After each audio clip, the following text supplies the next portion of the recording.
প্রশাসকের কার্যালয় ও উপজেলা নির্বাহী অফিসারের কার্যালয়ে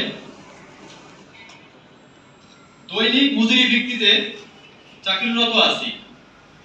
আমরা দীর্ঘদিন যাবৎ সরকারের বিভিন্ন কর্মকাণ্ডে যেমন নির্বাচন, উপনির্বাচন, বিভিন্ন ধরনের মোবাইল কোড, বিভিন্ন প্রোটোকল, বিভিন্ন অভিযান, বিভিন্ন দুর্যোগ মোকাবেলা,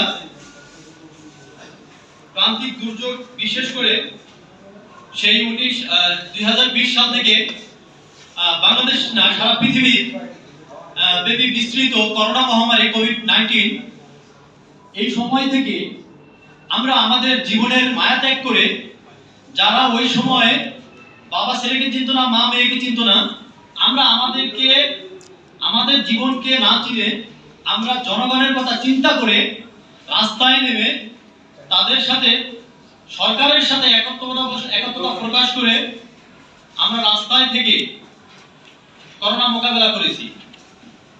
আমরা মানুষকে সতর্ক করেছি। বিশেষ করে আমি নিজেও করোনা আক্রান্ত ছিলাম। এতটাই ভয়াবহ আক্রান্ত ছিলাম যে উপরওয়ালা হয়তো আপনার ভালো কাজ করার জন্য আমাকে বাঁচিয়ে রেখেছে। আমি না, আমাদের অনেক ভাই ব্রাদার করোনা আক্রান্ত ছিলেন। নির্বিচ্ছিন্নভাবে আমাদের দায়িত্ব পালন করে আসছি। কিন্তু আমরা বিভিন্ন দপ্তরের স্থায়ী সরকারি চাকরিজীবীদের মতো আমরা চাকরির মতো কোনো সরকারি সুযোগ সুবিধা পাই না। আমরা খুবই অবহেলিত। আমাদের কোনো ওভারটাইম নাই। শুধুমাত্র নামমাত্র বেতনে মজুরি ভিত্তিতে আমরা আন্তরিকতার সাথে সেবা প্রদান করে যাচ্ছি। আপনারা অবগত আছেন, আমাদের মধ্যে আমাদের ভিতরে অনেক ভাই 3 বছর যাবত কোনো বেতন পাই না। 3 বছর, একদিন দুই দিন নাই ভাই, 3 বছর যাবত আমরা কোনো বেতন পাই না। এবং সরকার আমাদের কোনো বেতন বাজারি দিচ্ছে না। কেন দিচ্ছে না সেটা আমরা জানি না। আমরা এই প্রশাসন ক্যাডারে গুরুত্বপূর্ণ পদে থেকেও আমরা সরকারের কাছে অবহেলিত। আমরা কথায় কথায় চাকরিচ্যুত হই, কথায় কথায় কোনো অকারণ ছাড়াই আমাদের বলে আপনাদের চাকরি নাই, চলে যান। ভাই, আমাদের পরিবার আছে, আমাদের বাচ্চা আছে, আমাদের বৃদ্ধ মা বাবা আছে। শুধু আমাদের কথা চিন্তা করলে হবে না, সরকার এবং সরকারের যারা আছেন আমাদের পুরা পরিবারের এবং দেশকে চিন্তা করতে হবে। আমরা সরকারের যাদের সাথে নিয়োজিত আছি, আমরা সর্বনিম্ন একজন অ্যাসিস্ট্যান্ট কমিশনারের গাড়ি চালাই, একজন বিশেষ কর্মকর্তা। কিন্তু তাদের সাথে থেকেও আমরা সমাজের সর্বনিম্ন অবহেলিত, সর্বোচ্চ অবহেলিত প্রথম শ্রেণীর কর্মকর্তা। বর্তমান আমাদের দৈনন্দিন জীবনযাপনের ব্যয় খুবই নিম্ন। আমরা দীর্ঘদিন ধরে নামমাত্র মজুরিতে বিভিন্ন গুরুত্বপূর্ণ সেবা প্রদান করে করার পরেও আমাদের চাকরি আজও অনিশ্চিত, এবং অনিশ্চয়তা নিয়ে আমরা পরিবার পরিজন নিয়ে ভবিষ্যতে আমাদের দুশ্চিন্তায় রাত কাটাই।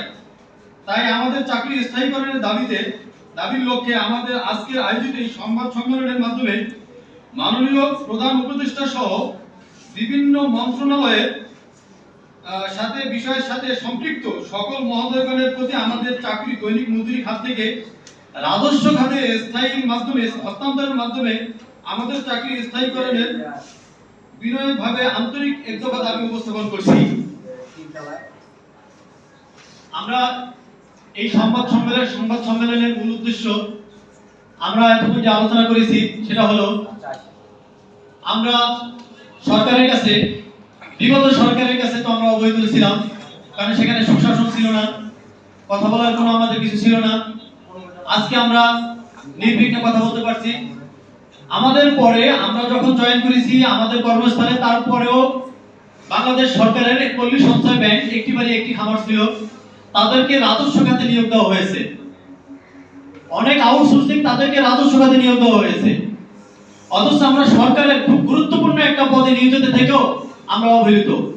তা আমরা এই সরকারের কাছে এবং এই সরকারের যতদিন থাকে বা এই সরকারের পরে যারা থাকবে, আমাদের একটাই দাবি, আমাদেরকে রাজস্ব খাতে নেওয়ার জন্য আকুল আবেদন করছি। ধন্যবাদ সবাইকে।